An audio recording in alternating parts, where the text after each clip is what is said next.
La historia de España, mucho que celebrar.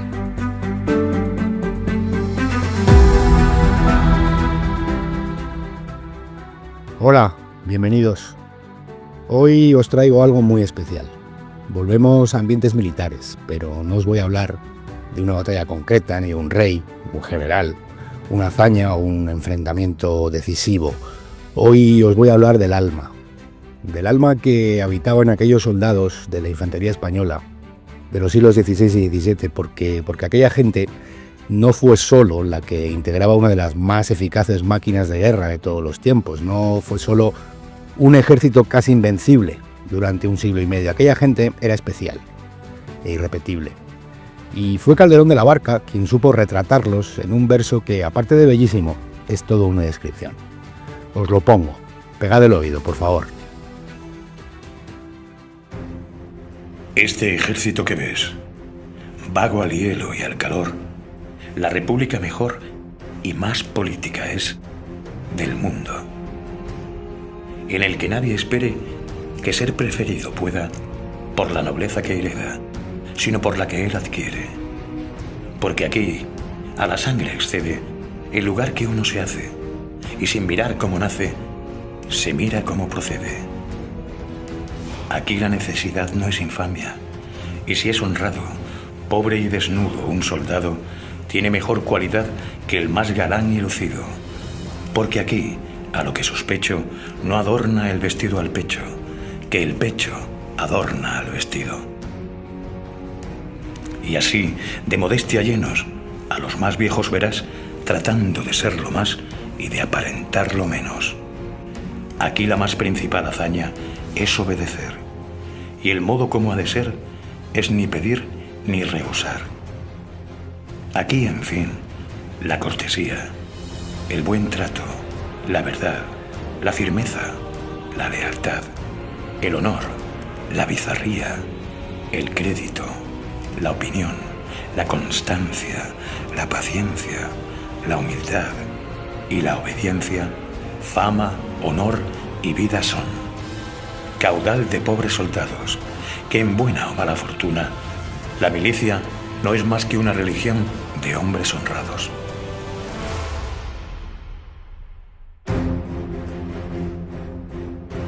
No sé si habéis leído o escuchado esto antes, y es que Calderón, además de ser uno de los gigantes del siglo de oro, fue soldado de los tercios, fue también soldado de los tercios españoles. Don Pedro tuvo una azarosa existencia plagada de experiencias y conoció el barro y la pólvora.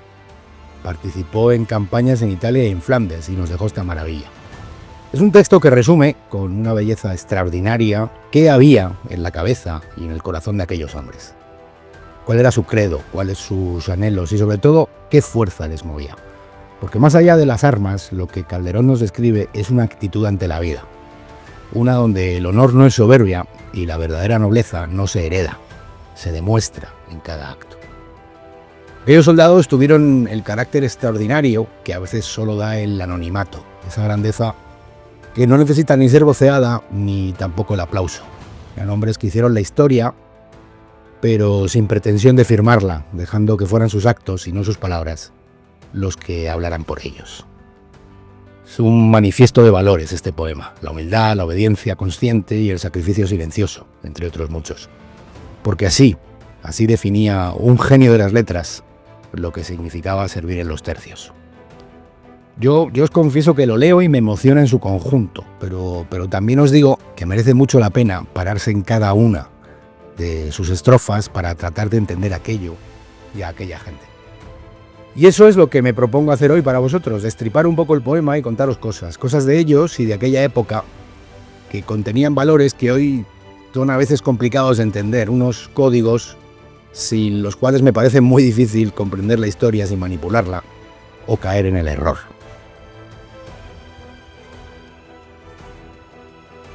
Os recuerdo que la conversación sigue en nuestras redes. Estamos en Instagram, en Facebook, en Twitter y también en nuestro canal de YouTube.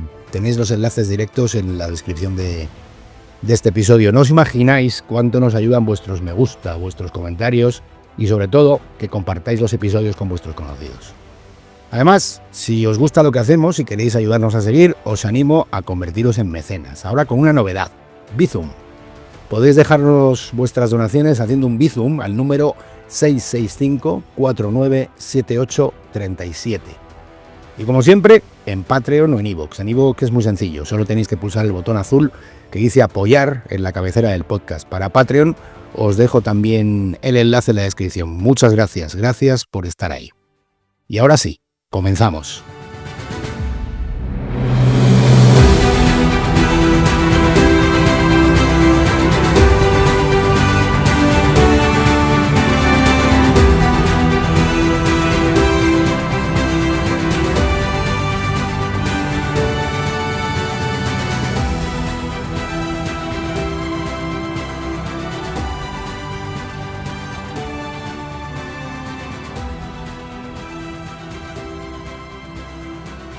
Que nadie espere que ser preferido pueda por la nobleza que hereda, sino por la que él adquiere.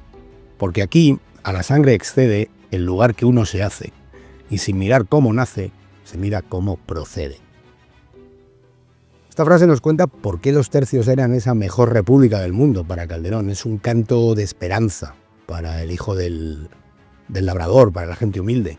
Quizá era la única vía que había entonces para cambiar el destino que dictaba el nacimiento. Imaginad el mundo del siglo XVI, donde la cuna era un pasaporte social y hasta económico para tantos, y una puerta cerrada, un candado al porvenir para muchos más.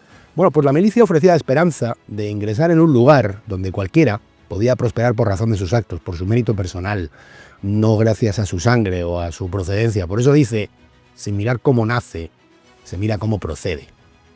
Y mira, esto no es un verso nada más o un ideal plasmado sobre un papel. Es una de las claves del éxito militar de España durante 150 años, porque en aquella república no se miraba tu certificado de nacimiento, se miraba cómo procedías. Y podías ser, no sé, un campesino o el hijo de un campesino de cualquier lugar de España, pero si tus actos lo merecían, tu ascenso era casi seguro. Un sistema que garantizaba que los mejores estuvieran al mando, y no solo los mejor nacidos. Y esta meritocracia feroz es una de las cosas que hicieron a los tercios tan eficaces. Hay muchos ejemplos. Juan del Águila, que pasó de barbero de campaña a sargento mayor. Francisco Verdugo, de soldado a coronel. Juan Caro, de soldado a maestre de campo. Lope de Figueroa, de soldado a maestre de campo.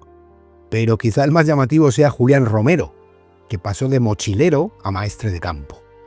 El mochilero era un sirviente de los soldados, casi siempre de origen muy humilde, que cargaba con la impedimenta, preparaba la comida, transportaba efectos personales de la tropa. Bueno, era un chico para todo, era en realidad lo más bajo que uno podía ser en los tercios. Julián Romero empezó como uno de estos mochileros y llegó a maestre de campo, es decir, a jefe de un tercio completo, el equivalente a lo que hoy sería un general de brigada.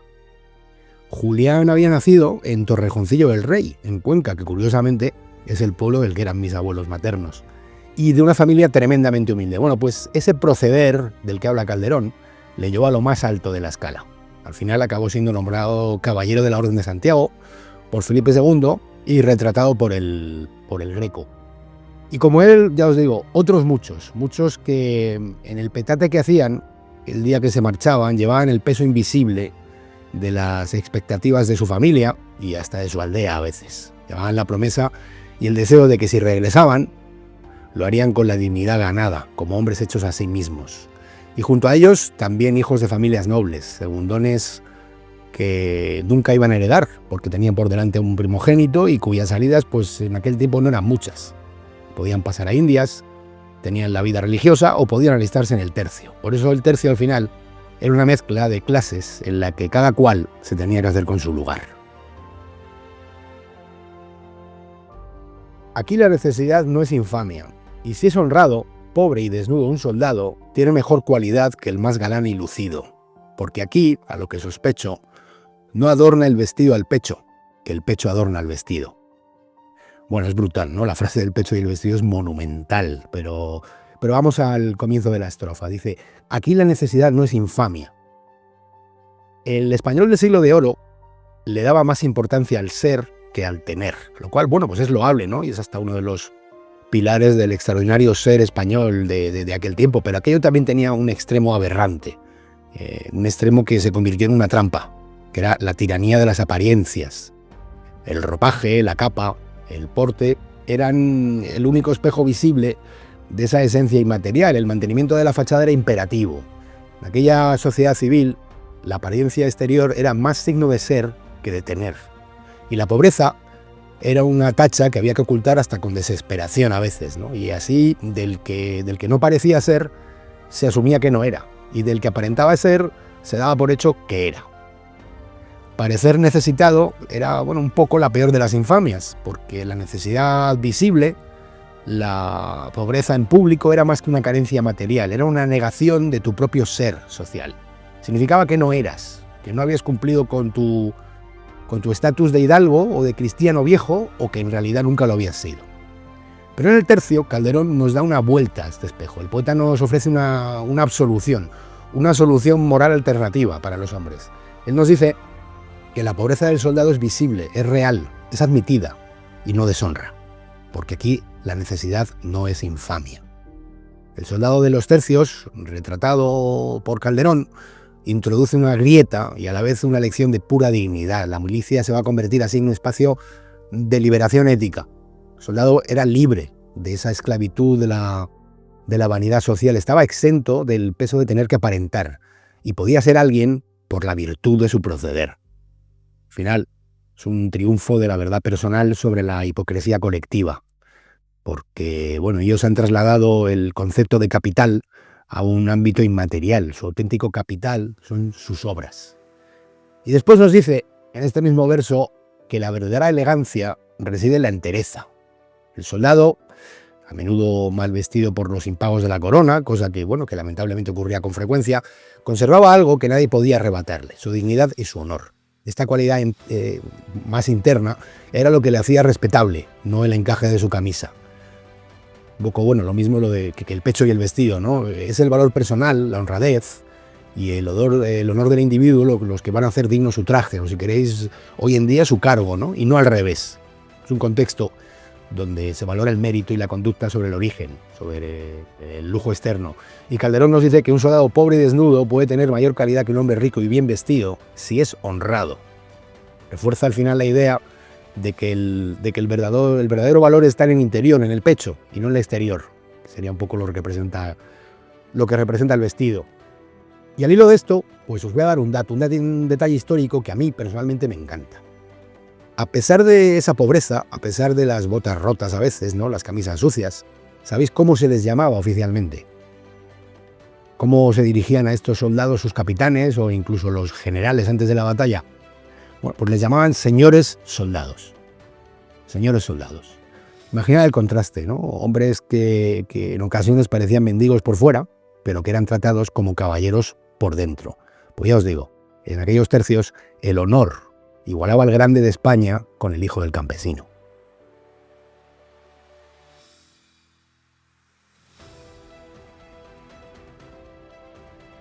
Aquí, la más principal hazaña es obedecer, y el modo como ha de ser es ni pedir ni rehusar. En la historia militar, la gloria se mide muy a menudo a través del relato del vencedor. Se mide por los nombres de jefes oficiales grabados en mármol, o por la hazaña heroica de alguien con un nombre, ¿no? Pero hay una hazaña más grande, que es mucho más difícil y mucho más sigilosa, una hazaña que no conoce rangos. Lo que viene a decirnos Calderón es que en los tercios lo importante no era el individuo ni la gloria personal, porque la hazaña era colectiva.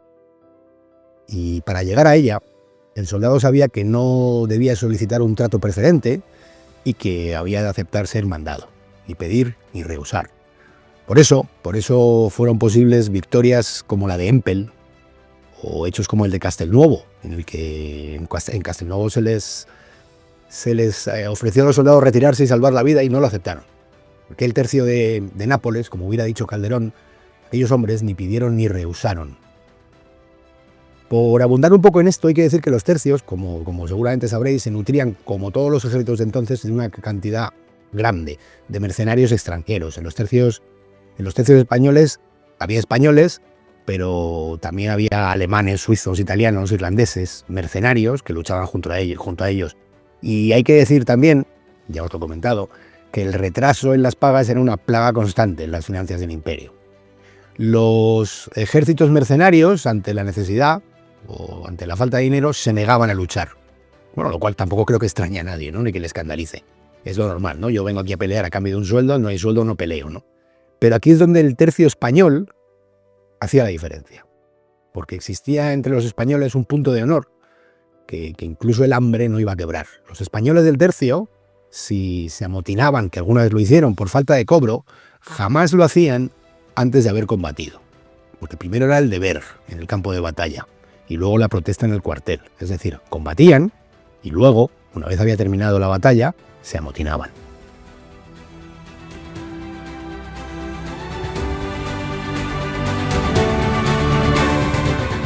Asómate a la aventura colectiva más apasionante jamás contada, la historia de España.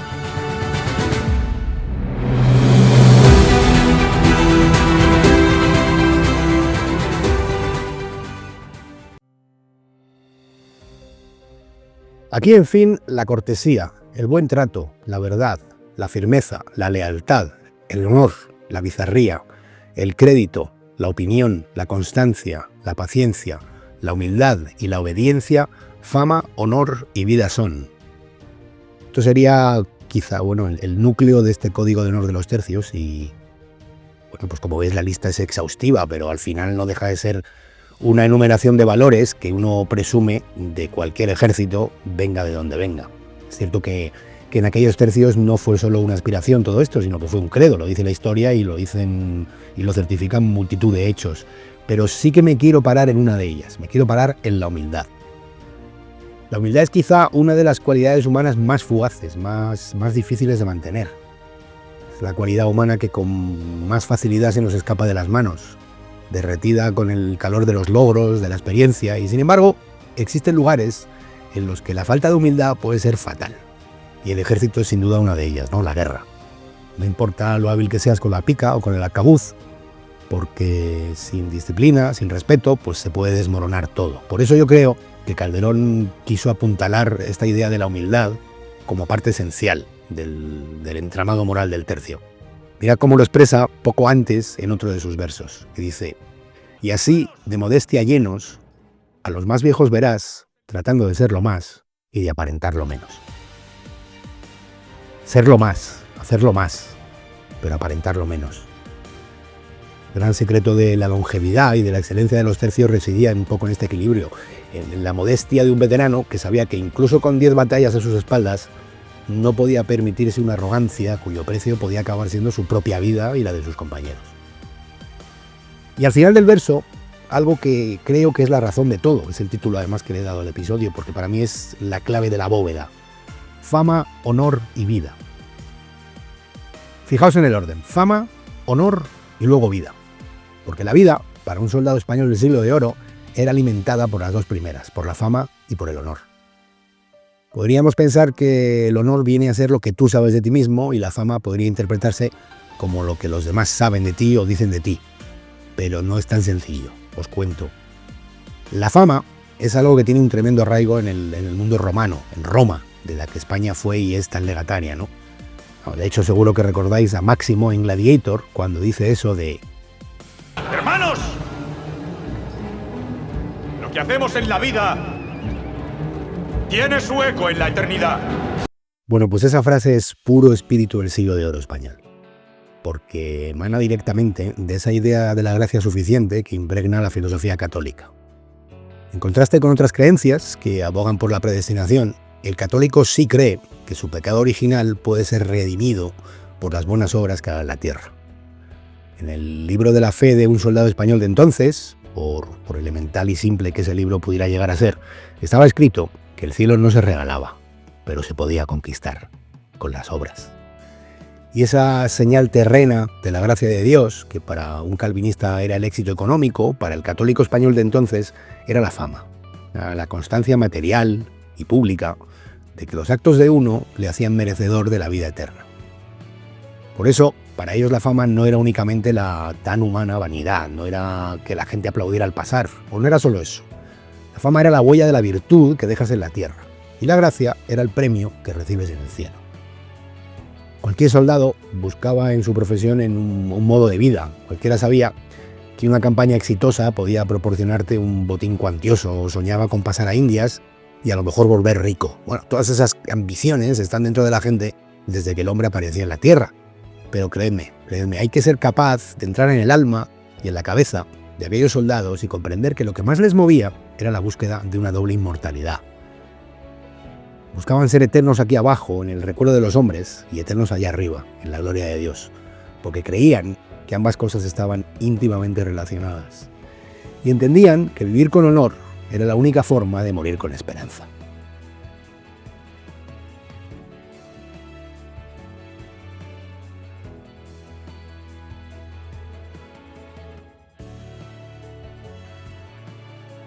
Y este legado es la herencia más valiosa que nos dejaron los tercios.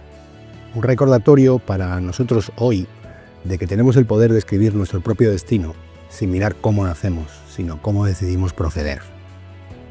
Y a veces, al leer estos versos de Calderón, corremos el riesgo de quedarnos solo en la anécdota militar, el riesgo de pensar que esto únicamente va de picas, arcabuces y guerras viejas en Flandes.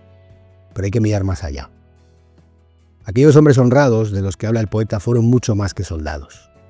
Fueron el combustible vital que mantuvo en marcha la maquinaria política y cultural más asombrosa que había visto la humanidad hasta entonces.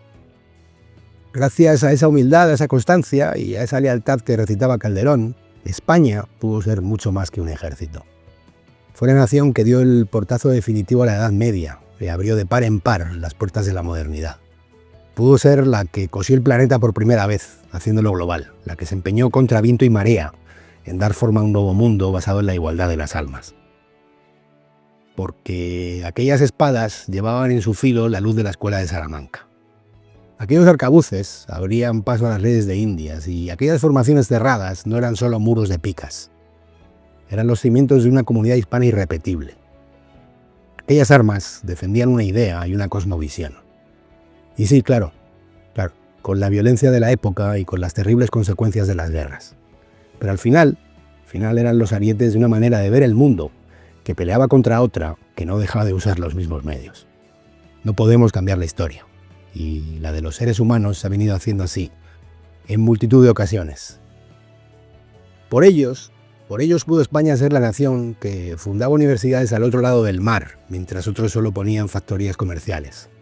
Pudo ser la patria que parió el derecho internacional en Salamanca, la que dio la primera vuelta al mundo y la que escribía la mejor literatura del momento mientras Europa se desangraba en guerras de religión. Aquella España en la que un hombre de raza negra podía llegar a ser catedrático en la universidad, la que prohibió la esclavitud por razón de conquista, la que escribía las gramáticas de las leyes indígenas, la que dio a mujeres como Sor Juana Inés de la Cruz, Isabel de Castilla, Luisa de Medrano, Teresa de Jesús, la que fundaba un hospital en cada ciudad de América, aquella España que no ponía objeciones de raza a los matrimonios mestizos, la única que se auditó a sí misma y paró una conquista para examinar si era justa, tenía su punta de lanza en los tercios. En aquellos tercios formados por hombres cuyo credo casaba perfectamente con la idea que España tenía del mundo. Aquella pobreza y desnudez del soldado español compró la riqueza espiritual de medio mundo. Aquella obediencia de nuestros abuelos sostuvo el inmenso andamiaje del primer imperio global.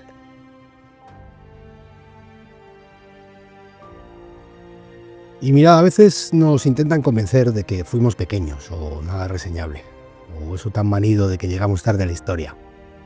Pero yo quiero creer que todo lo que hubo dentro de esa religión de hombres honrados no se extinguió. La sangre de Julián Romero, la sangre de Calderón, la de esos miles de caballeros soldados anónimos que ni pedían ni rehusaban. Seguro que todo eso sigue por aquí, porque puede ser ignorada, mal entendida, prejuzgada y hasta maltratada, pero no deja de ser nuestra identidad, por mucho que haya quienes hacen ímprobos esfuerzos para que nos deshagamos de ella.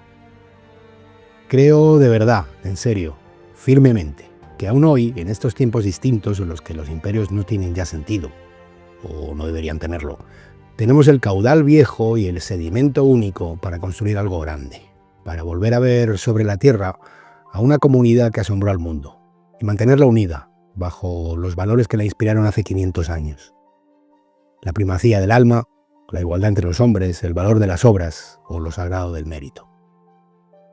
Y os lo digo a todos, colectivamente, pero te lo digo de manera muy especial a ti, si estás empezando a abrirte camino en esta vida. Esta vida que no es solo para vivirla, sino también, sobre todo, para hacerla. Como se la hizo el hijo del campesino, que acabó siendo maestre de campo por sus méritos, por sus obras. Mírate en aquellos hombres, que te va a ayudar, créeme. Porque al final somos los herederos de una forma de estar en el mundo que priorizaba el ser sobre el tener. Una comunidad que se derrama en dos orillas del mismo océano y en la que nadie tiene por qué pedir perdón, en la que nadie ha de creer cuentos de agravios y sí fijarse en qué la hizo distinta, única, para saberse en posición de volver a ocupar su lugar en el mundo. Un lugar que al final no dejará de tener mucho que ver con tu lugar en el mundo. Un abrazo bien grande. Nos vemos por aquí.